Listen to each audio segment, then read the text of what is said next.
प्रणाम बड़े भैया। प्रणाम वासुदेव। अच्छा किया वासुदेव जो तुम यहां आ गए। मैं तो स्वयं तुम्हारे पास आने की सोच रहा था। मैं तुमसे कुछ पूछना चाहता था वासुदेव। क्या पूछना चाहते हैं बड़े भैया? क्या तुम भी मेरे अनुजों की भांति मेरे इस निर्णय से सहमत नहीं हो कि पौत्र बर्बरी को अपने वचन का पालन करने की संपूर्ण स्वतंत्रता मिलनी चाहिए? क्या तुम भी यही समझते हो वासुदेव कि मैंने कोई अनुचित कार्य किया है? नहीं बड़े भैया, आपने कोई अनुचित कार्य नहीं किया। आपने वही किया जिसकी आपसे सदैव आशा की जाती है। कमल कुंज में तो केवल कमल ही खिल सकते हैं ना, वहां कांटों की तो कल्पना भी नहीं की जा सकती बड़े भैया। आपने सदैव की भांति अपने धर्म का पालन किया है। तो तुम्हारे मुख पर भी असंतोष की वही छाया क्यों देख रहा हूं वासुदेव, जो मेरे अनुजों के मुख पर छाई हुई है? बड़े भैया, किसी निर्णय से सहमत होना और किसी निर्णय से संतुष्ट होना दोनों अलग अलग बातें हैं। आपके निर्णय से सहमत तो हुआ जा सकता है, किंतु इस निर्णय से संतुष्ट हो जाना अपने आप से छल करना होगा। अर्थात तुम ये समझते हो वासुदेव कि मेरे अनुजों की चिंता ठीक है? यदि आपका निर्णय ठीक है तो उनकी चिंता भी उतनी ही ठीक है बड़े भैया। परंतु वे चिंतित हैं क्यों?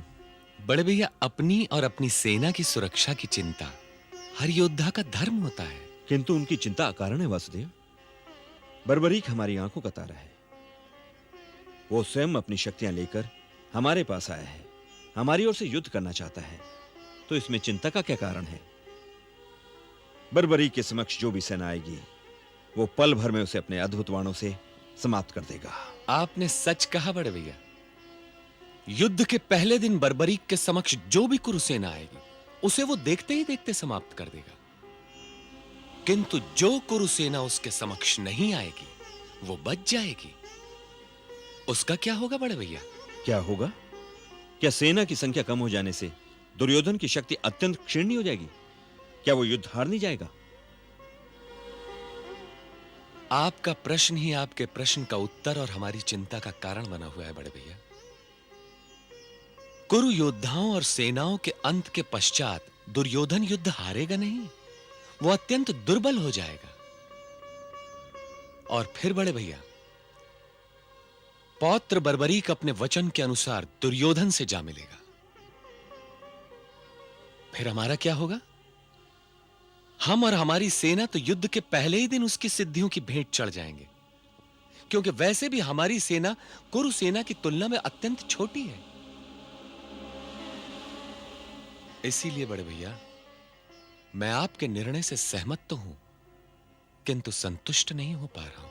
यह तो सचमुच बहुत भयानक स्थिति है वासुदेव। यह तो सर्वनाश हो जाएगा। ऐसी स्थिति में तो केवल तुम ही कुछ ना कुछ कर सकते हो, और मुझे पूरा विश्वास है वासुदेव कि तुमने इसका कोई ना कोई उपाय अवश्य सोच भी लिया होगा। सोचा तो नहीं बड़े भैया, पर सोच अवश्य रहा हूं। मैं कुछ खोज रहा हूं। क्या खोज रहे हो वासुदेव? असहमति और असंतोष के बीच में वो बिंदु खोज रहा हूं बड़े भैया, जहां सहमति और संतोष एक दूसरे से गले मिल सके।